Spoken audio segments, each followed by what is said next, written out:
పెన్షన్ల పంపిణీపై అధికార పార్టీ విష ప్రచారం సంక్షేమ కార్యక్రమాల నగదు పంపిణీ నుంచి వాలంటీర్లను తొలగించాలని ఎన్నికల కమిషన్ ఆదేశాలను వక్రీకరించి వైసీపీ విష ప్రచారం చేస్తోంది.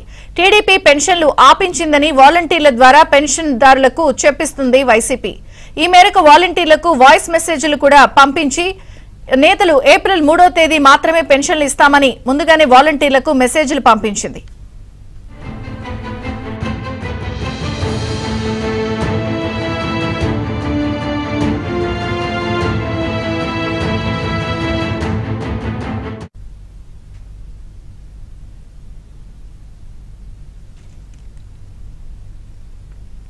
ఇక రాష్ట్రంలో మొత్తం 62 లక్షల మంది పెన్షన్దారులు.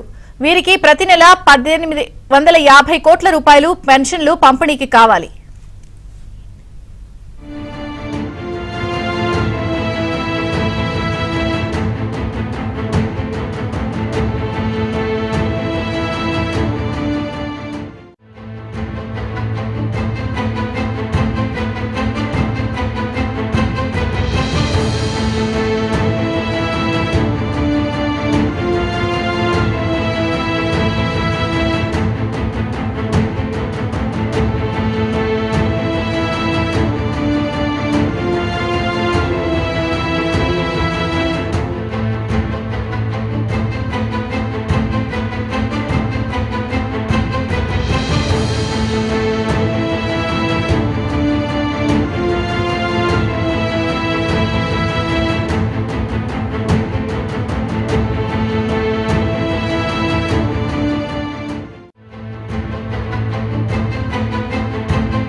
అయితే ఎన్నికల కమిషన్ ఆదేశాల మేరకు వాలంటీర్లను పక్కన పెట్టిన గ్రామ వార్డు సచివాలయాల ఉద్యోగుల ద్వారా పెన్షన్ల పంపిణీ చేపడితే అదనంగా మరో 2 రోజులు పట్టే అవకాశం ఉంది. వాలంటీర్లకు బదులుగా 1.5 లక్షల మంది సచివాలయ ఉద్యోగులు 4 రోజుల్లో పెన్షన్ల పంపిణీ పూర్తి చేయొచ్చు. సర్కార్ కావాలనే పెన్షన్ పంపిణీకి 10 రోజులు పడుతుందంటూ ఈ ప్రక్రియను సాగదీసే కుట్ర చేస్తోందనే విమర్శలు వస్తున్నాయి. ఉద్యోగుల ద్వారా పెన్షన్ పంపిణీ కార్యక్రమం పూర్తి చేయకుండా కావాలనే పెన్షన్దారులను సచివాలయానికి రావాలంటూ ఆదేశించడం వెనుక కుట్ర దాగి ఉందంటున్నారు. ఈ క్రమంలోనే ప్రభుత్వంలో కీలకంగా వ్యవహరిస్తున్న ఓ అధికారి కావాలనే పెన్షన్ల పంపిణీని జాప్యం చేసే ప్రయత్నం చేస్తున్నారని ప్రతిపక్షాలు మండిపడుతున్నాయి.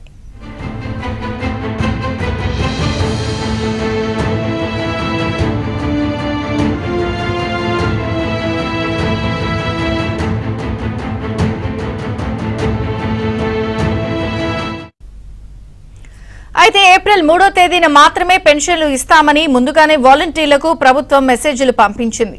దీనికి సంబంధించి సొంత పత్రిక సాక్షిలో కూడా వార్తను ప్రచురించారు. అడ్మిన్లు కూడా వాలంటీర్లకు ఆ మెసేజ్లను ఫార్వర్డ్ చేశారు. ఏప్రిల్ 1వ తేదీన బ్యాంకులు సెలవు కారణంగా పెన్షన్లు ఇవ్వలేమని తెలిపారు. అయితే ఖజానాలో కేవలం 358 కోట్ల రూపాయలు మాత్రమే నిల్వలున్నాయి.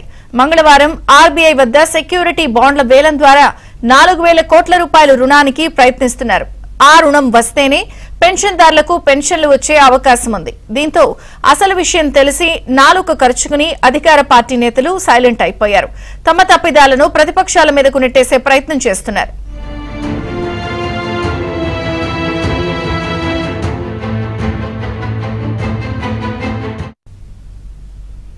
మొత్తానికి ఈసీ ఇచ్చిన ఆదేశాలకి రాజకీయ రంగు పులుముతూ కావాలనే పెన్షన్ల పంపిణీ ప్రక్రియని కొంత ఆలస్యం చేస్తూ దాని ప్రతిపక్షాలకు నెట్టేసే ప్రయత్నం చేస్తూ కుట్రకి తెరలేపిన అధికార పార్టీ అంశానికి సంబంధించి ఇప్పుడు తీవ్రంగా చర్చనీయాంశమైంది.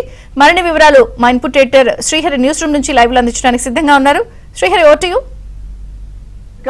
అబద్ధాలు చెప్పడం, అబండాలు వేయడంలో పిహెచ్డి చేసిన అధికార పార్టీ నాయకులు కావచ్చు, పాలకులు ప్రస్తుతం మరో అబండం వేసి రాజకీయంగా లబ్ధి పొందాలని చూస్తున్నారు. అది వివేకానంద రెడ్డి హత్య కేసైనా, కోడికత్తి కేసైనా ఏ రకంగా రాజకీయ ప్రత్యర్థుల పైన దాంట్లో నెట్టి తద్వారా రాజకీయ పరమైనటువంటి లబ్ధి పొంది ప్రజల్లో సానుభూతి పొందే ప్రయత్నం గత ఎన్నికల్లో చేశారే.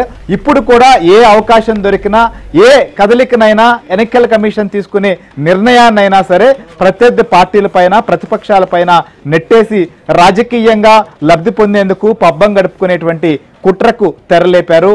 పెన్షన్ల పంపిణీ కార్యక్రమమే ఇందుకు ఒక నిదర్శనంగా చెప్పొచ్చు. సో ప్రభుత్వం ప్రస్తుతం పెన్షన్లను పంపిణీ చేస్తోంది. ఆంధ్రప్రదేశ్ వ్యాప్తంగా 62 లక్షల మందికి పెన్షన్లను పంచాల్సి ఉంది. ఆ పంపిణీ కార్యక్రమం ప్రభుత్వ యంత్రాంగం ద్వారా జరిగేటువంటి ప్రక్రియ.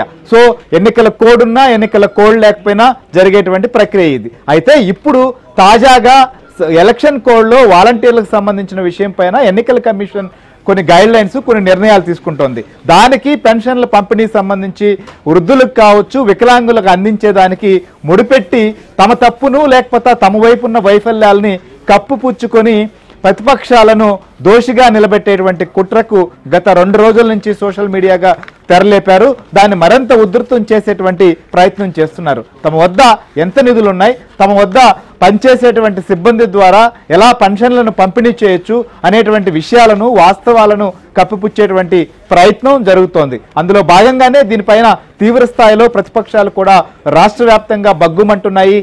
ఎలక్షన్ కమిషన్ అలానే సిఎస్ను కలిసేందుకు ప్రతిపక్షాలు కూడా సిద్ధమవుతున్నాయి. ఇంకొక వైపు జిల్లాల్లో కూడా ఈ అంశం పైన జరుగుతున్నటువంటి తప్పుడు ప్రచారం కావచ్చు, లేదా అవతాతలకు మభ్యపెట్టేటువంటి ప్రయత్నాన్ని కూడా తీవ్రంగా నిరసించేటువంటి ప్రయత్నం జరుగుతోంది. సో ఆ అబండాన్ని ప్రతిపక్షం పైన నెట్టి తద్వారా లబ్ధి పొందేటానికి జరుగుతున్నటువంటి కుట్రేంటి, అసలు పెన్షన్లకు సంబంధించి పంపిణీ చేయాల్సిన సొమ్మెంత, ప్రస్తుతం ప్రభుత్వ ఖజానా దగ్గర ఉన్నదెంత, ఎలక్షన్ ఏదైతే కోడ్ వల్ల వాలంటీర్లు లేకపోతే సచివాలయ సిబ్బంది అందుబాటులో ఉన్నారు, వారి ద్వారా చేసేదానికి ఏమన్నా ఇబ్బందా, చేయగలిగినటువంటి పరిస్థితులు ఉండి కూడా ఎందుకు చేయట్లేదు, గతంలో ప్రకటించిన తేదీ ఏంటి, ఇప్పుడు వారే మళ్ళీ ఏం చెప్తున్నారు, ఏం ప్రచారం చేస్తున్నారు, తద్వారా ఏ రకమైనటువంటి తప్పుదారి పట్టించే ప్రయత్నానికి తెరలేపారో రాష్ట్ర వ్యాప్తంగా ఉన్నటువంటి అన్ని పరిస్థితులపైన కూడా మనం డిస్కస్ చేద్దాం. మనతో పాటు మా ఏపీ బ్యూరో చీఫ్ రామారావు, అలానే తిరుపతి నుంచి దినేష్,